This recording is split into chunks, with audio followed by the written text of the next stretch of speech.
All right. Hello, everyone, and welcome to Patch Day. Patch Day happened yesterday for all you guys out there. Hope an Orc versus Night Elf matchup is on the menu. Well, nope. Actually, Chaemiko is human. I am sorry. I thought it was Orc versus us for a second. There you go. Human versus Night Elf. No Orc versus Night Elf today, and I don't know how many games I'll be able to get to today. Really does depend on time. I spent some time trying to get the overlay working this morning, but unfortunately no overlay was available.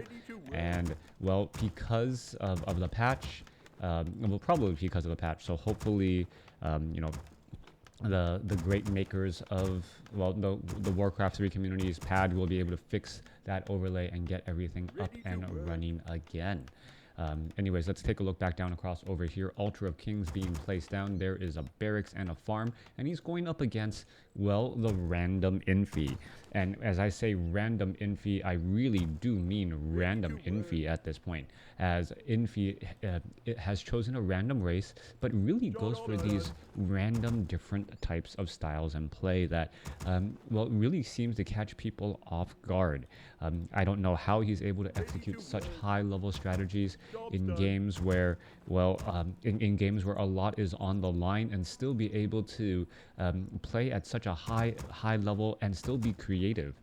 I guess he would be an opposite of Happy, where Happy does the same strategy over and over and really perfects it, min-maxes it, and does it very well. And I think actually Happy got a lot of is flack the right word for it? Just a lot of criticism amongst the community for not being able to adjust and adapt and always doing the same thing. And then, well, he chose Night Elf in an actual tournament match and still did very, very well. So we'll see what comes of that. We are now at the 2-minute mark. Heroes should be popping out now, and it is going to be a Mountain King coming out from Chaemiko. He's going to go ahead and make his way down towards this mercenary camp. It looks like he wants to try and, well, take this out pretty quickly. Waiting for it. There's a quick Stormbolt onto that Kobold Geomancer. The key with Kobold Geomancer is the main unit you want to take down, because it does end up casting slow. That slow really reduces the effectiveness and ends up making your army take a lot more damage as well. You just don't want that. Coming back around on the other side, Keeper of the Grove opening up a back door to try and take down this Ogre Magi. This is actually rather interesting here. However, the Forest Troll Trappers are still getting in quite a bit of damage here, as this Ogre Magi is, well, just walking its way through, trying to pull through a little bit once more. There goes Ogre Magi. Potion of Invulnerability going to be given. Nice use right there. And this backdoor entrance to deal a lot of damage. Ents are joining in on the fight. Archers are there as well. And the Ents, the problem with them is that, well, they are melee units, so they're having a little bit of a difficult time. But I think this is the first time I've actually seen Infi use a backdoor, or anyone using this backdoor strategy to clear out the creep camps here. All right, and imagine taking out a relatively difficult orange creep camp with just the units you see here, but a footman is right there. Backdoor. Well, no poor innuendos. I only make dad jokes. If you read something else into it, well, actually no, sometimes I do make some inappropriate jokes, but I still think they're funny. Anyways, Footman gonna go ahead and take down this here. And what really do you call this, right? Opening up this location here to creep out the back. As we're looking at the Trapper going to get taken down. We are having a Keeper of the Grove drop a Circlet of Nobility, has a Potion of Invulnerability as well, one of the more powerful items on this map to be had, and we'll see if this marketplace comes into play either. On a map like Echo Isle, resources are limited, but so are creeps. So with a limited number of creeps and high-level items, any really powerful items may be coming from the marketplace, but they are often very expensive. Mountain King sitting at level 3. Are we going to see a Stormbolt? Yes, we are. There you go. We may have a potential surround. And, well, wow, what? Is it going to be a 5-unit surround? Trying to do a 5-unit surround. And yes, does in fact execute it. Potion of Invulnerability right there. Damage getting added in. Keeper of the Grove does get an entangle off onto that one footman right there as damage is coming through. All right, more damage coming across. Keeper of the Grove could try and chase. Mountain King most likely going to get a Stormbolt off onto that Forest Troll. Well, are we going to see? Nope. Force Shoal Shadow Priest able to head back. That is not, that Force Shoal Shadow Priest is obviously the Mountain King's. Not quite sure why I said he was going to Stormbolt it, but meanwhile, the Keeper of the Grove already shifting back at level 2, wants to get to level 3. And, well, what is going to be happening next? Mountain King, Footmen making their way down, looking to perhaps cause more problem for that Keeper of the Grove and disrupt it just a little bit more. Nightcrawlers now making their rounds, as well as the Mountain King going to perhaps catch that. Oh, no.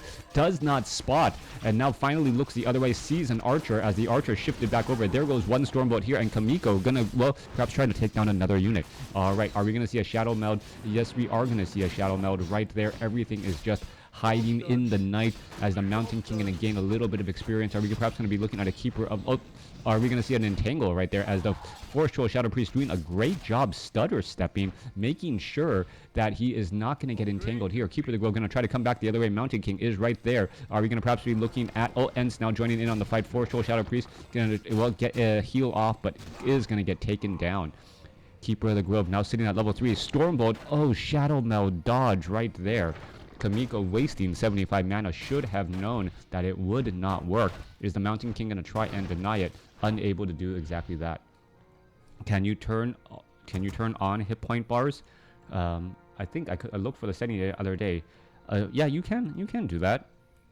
And it's just right in the menu. It's in gameplay options. It's always there. Demon Hunter now joining in on the fight as well. Mana burn as we're looking at Infi with a Keeper of the Grove first and a Demon Hunter second. The Demon Hunter mainly a counter to that Mountain King who's been able to get off a lot of mana burns.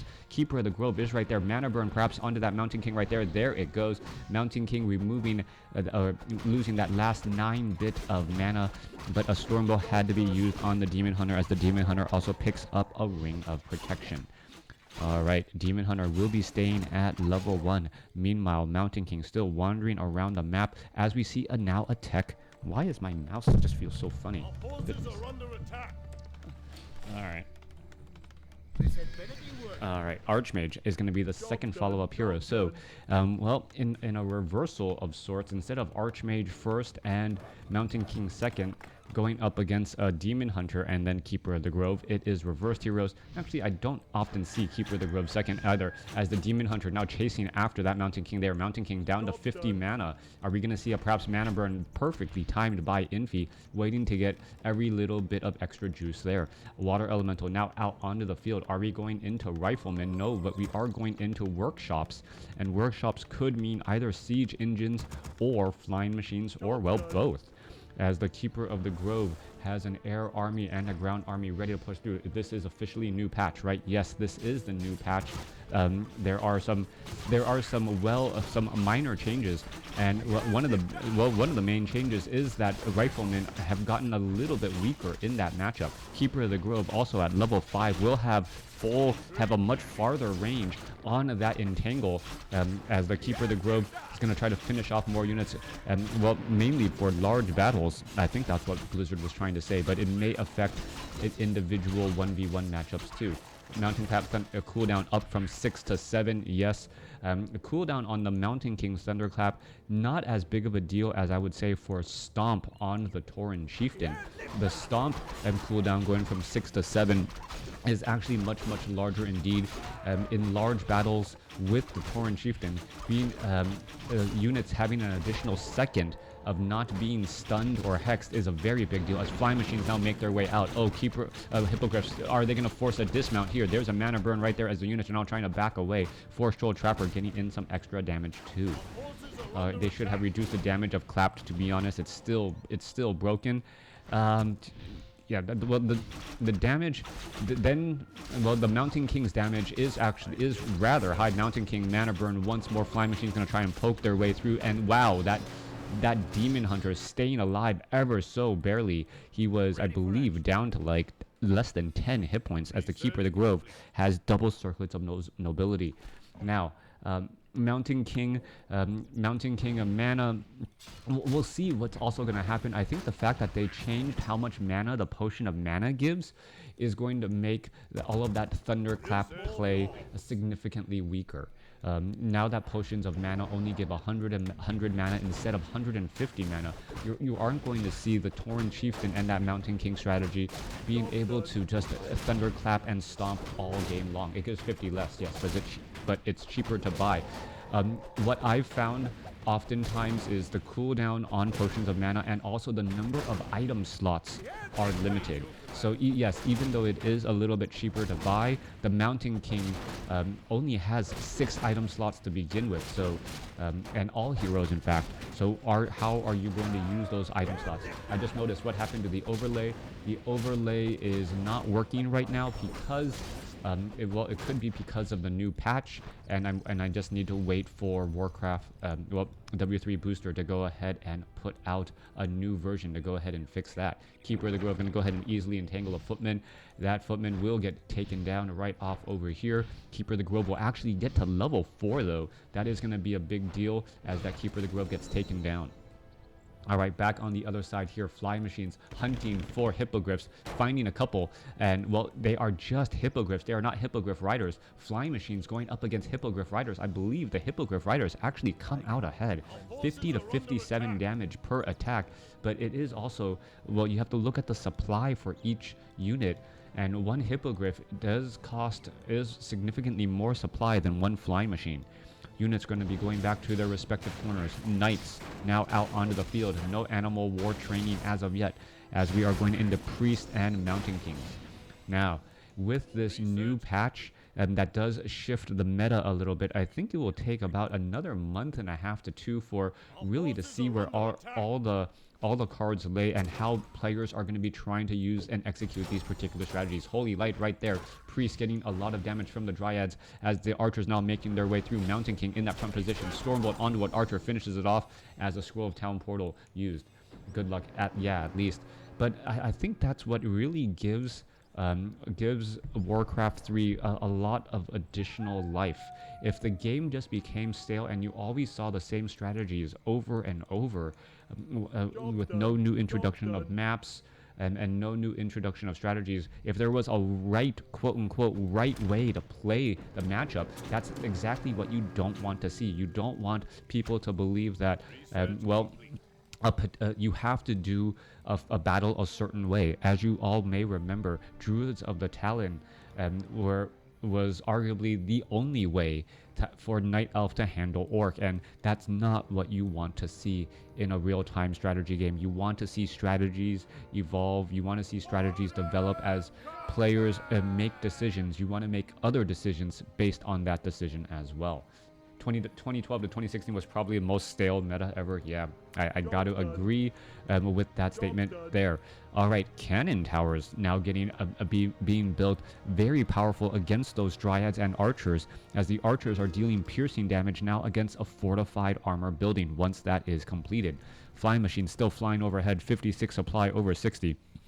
Demon Hunter now making its way back again as we're looking at a possible flight. Flying machines, Dryads all right there. Are we going to perhaps finish off one flying machine right there as this low hit point flying machine is going to be able to get away? Meanwhile, flying machines trying to engage back and forth. There goes one. A hippogriff may get taken down. Turn around. There goes a little quick shot right there. There goes a hippogriff. I'm not quite sure who wins out on these fight as Ents are now trying to join in too. All right, with mortar teams adding into this fight as well. Mortars very powerful going up against those Dryads and well causing a bit of splash damage.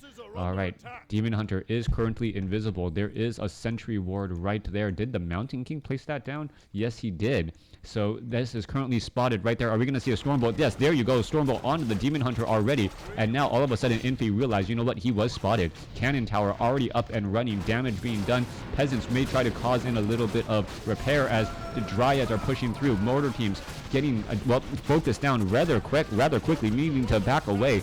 But that Holy Light from that Paladin constantly saving it, and Infi taking far too much damage. There in comes a Thunderclap as the Holy Light on that mortar team constantly saving Mountain King with Thunderclaps, able to slow a lot right there, and a beautiful hold by Chaemiko to fend off this attack right there. That one cannon tower dealing so much damage, and so much damage, well, not sticking onto that mortar team because of that Paladin. Cannon tower and mortars just shredded the Dryads. I would have to agree.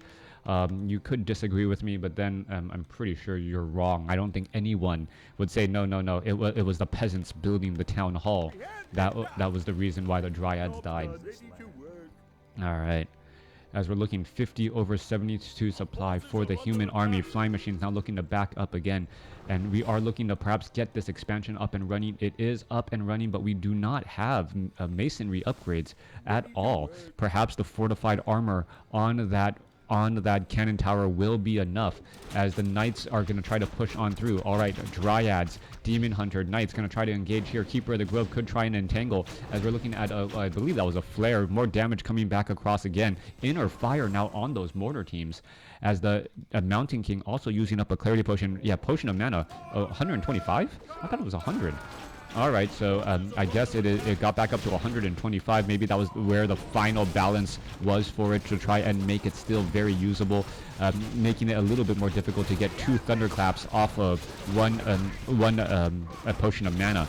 Alright, Paladin still fighting back and forth. Staff of Preservation saving right there. Paladin, more units fighting again. Is the Paladin going to be able to Holy Light? No, not in time this time around, as towers are getting in on that damage onto those Hippogriff Riders. More damage coming back through. There goes another Archer Demon Hunter. Is it going to be able to slip away? Yes, it will be able to do that, as the units are now shifting back down to the south here. More damage coming across. Knights doing a little bit of chasing. Archmage could have turned back around again, as the Mountain King once again has Stormbolt. Knight trying to get in front of that Demon Hunter and doesn't do that. It looks like Chaemiko was perhaps trying to go from one direction to another, back and forth, as another Hippogriff Rider gets taken out. Alright, almost level 3 on that Archmage. Level 2 on that Paladin. Ring of Regeneration on the Paladin. Always a good idea if you have another way to keep that Paladin alive and well. Looks like mortars have shards. Fragmentation shards too. Yeah, I do believe the mortars have fragmentation shards. I don't believe fragmentation shards were upgraded. I know they were downgraded from years past, but that was still another strong fight by Chaemiko, but for some reason, with 2 strong fights, thank you for the follow, Walker, and even with the strong 2 fights under Chaemiko's belt, it feels like Infi is perhaps just waiting for the perfect opportunity to get in a large amount of damage.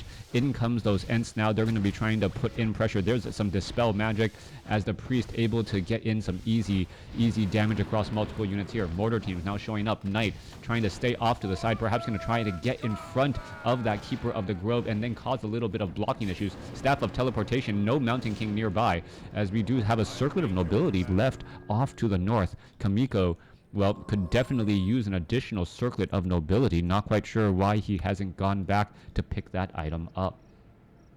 I won't be able. This has been just a little bit too normal.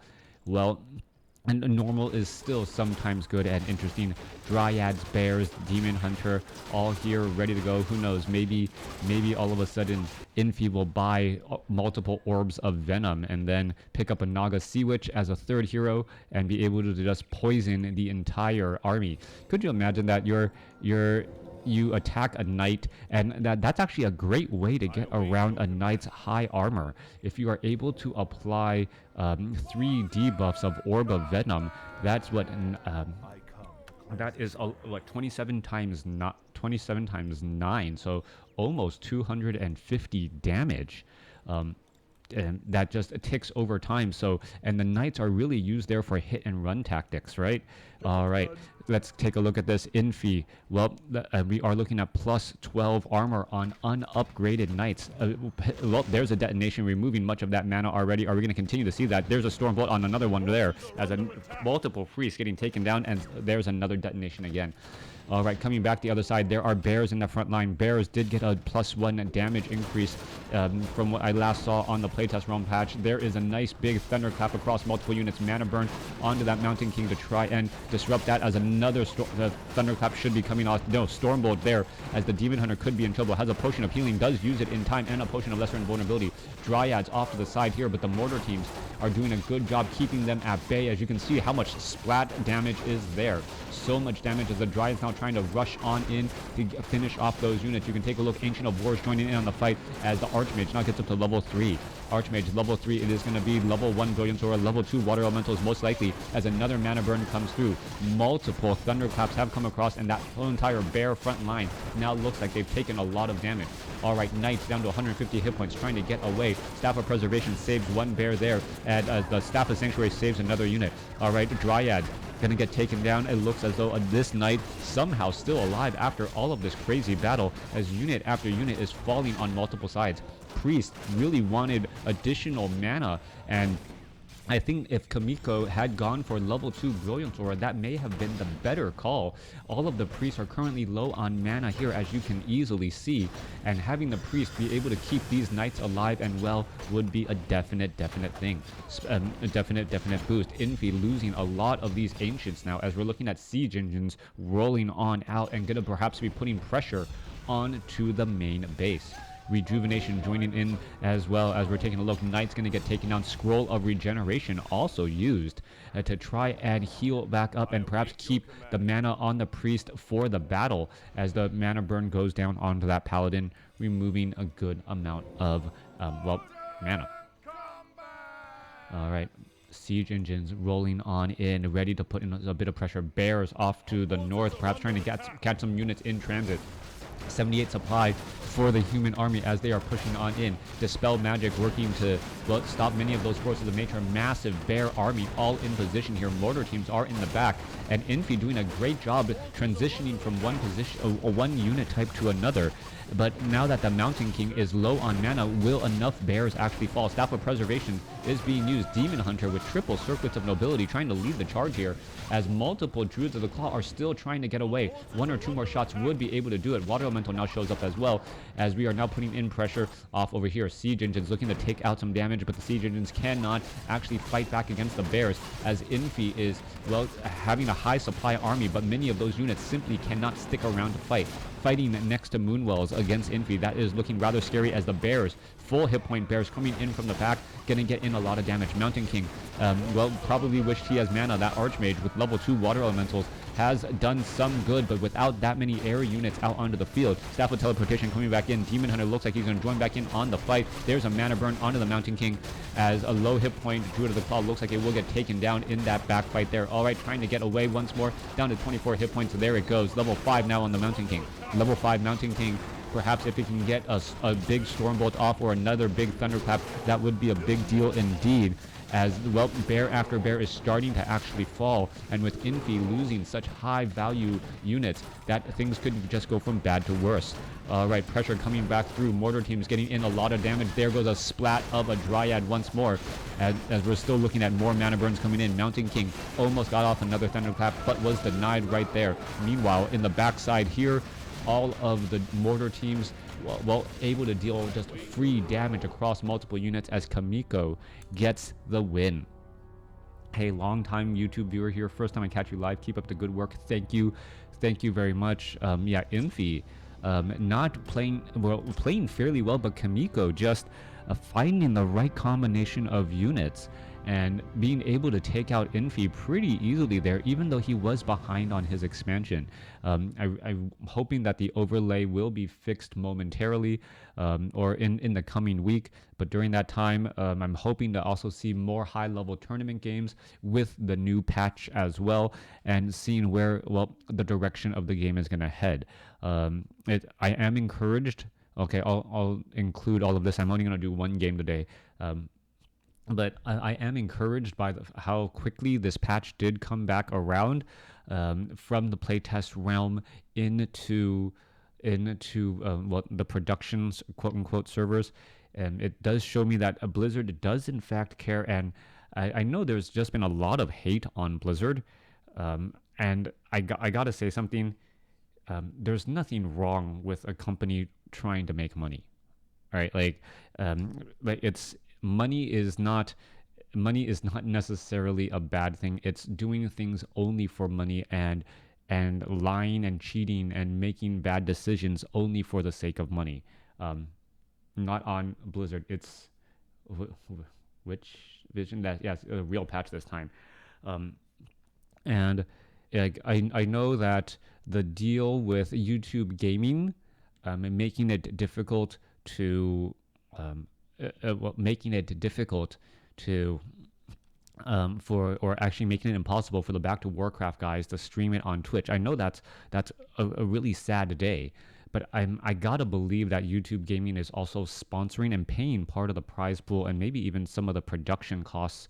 I'm we aren't privileged to all of that information, and Blizzard maybe made a wrong choice or a bad choice in not being able to have the Back to Warcraft guys cast on Twitch, but um, you weigh the responsibilities, you weigh the costs of everything, right? If it's whether or not the prize pool would have been either $40,000 or $200,000, if you went to YouTube Gaming, well, it, you can't really hurt them for making that decision there. Yeah, it's not about money. It's about ignoring the community. I will say this: the community has found a way to constantly adapt. We love this game. We love this game. We know it is a great game, and we want it to be good, right? Um, and at the same time, saying that Blizzard is making choices, Blizzard is making choices to not only protect shareholders. I'll say shareholders because so many people like shareholders, they're so bad. They're also trying to protect their employees, right? The Blizzard has a responsibility to their employees for the health of the company to keep them employed, right? That's one thing that they should also be doing. Clip the speech. The best they can do now is not to interfere too much, I think. Uh, well, if by not interfering too much, if you're also saying that they shouldn't host tournaments and add towards the prize pool, then yeah, you have to take one with the other, right? And yeah, you we were one of the reasons why I am so excited about Warcraft 3 is the increased prize pool. Right, it is the increased prize pool. It shows that they care, right? So you can't just say that the community would then be considered like, oh, we're money grubbing, right? Give us your money and leave us alone. Isn't that the exact thing that so many people are anti Blizzard and anti Activision right now? They're like they only care about the money, but so leave us alone. But we want your tournament money. No, that doesn't work, right? Like we're showing our greed in that same section. But if the game is not playable, yeah, well, I think it was the real reason why there were issues are because Blizzard did a bad job testing Reforge and non-Reforge graphics in the same game, causing desync issues. I'll get that right out of the way. I don't think it ever occurred to them that they needed to patch or to test if players were playing in non-Reforged graphics versus Reforged graphics, whether that would cause an issue. There are some people who prefer Reforged graphics. Personally, my eyes are just trained to look for classic graphics. I feel like things pop out and stand out more to me. But I also know that even the Back to Warcraft guys, they said it took them a little bit of time, but they got used to it. And maybe that's it. It's like when a company changes their logo, it just takes a little bit of time and they get used to it. And there will always be people who like the old way better, but you take it with the good and the bad. Last streamed game today, yeah, only one. Yeah, but they still cast in classic. Any Blizzard official tournament, I believe they want to use or they're using Reforged graphics. It's a good match, but yesterday was so incredible. After trashing people on stream for wanting classic, so it's kind of funny. All right, well that's it for me today. That will be my rant. If you're watching on YouTube still, thank you for sticking till the very end. It makes me know that you appreciate my thoughts. One thing I will say about the whole entire world right now, well, all of America right now, if you're watching from America, if you can't make the argument for the other side, whatever stance you're on, you probably don't know enough about the other side. Um, I'm not saying that the other side is right. I'm not saying that your point of view is right. I'm saying that if you can't at least make an argument to understand why people are upset in the U.S., well, then I don't know. I don't know what else I have to say. I'll leave it at that. Anyways, thanks for watching. Thanks for listening. I hope you guys enjoyed it. I don't like getting into politics, but watching the news right now has just it breaks my heart, and it makes me wonder what type of world we are leaving to our children, and I'm still hoping that this generation can make the world continually a better place. Um, the the sad thing is a lot of people can't even define what is right and wrong, right? And all right, thanks for watching. Thanks for listening.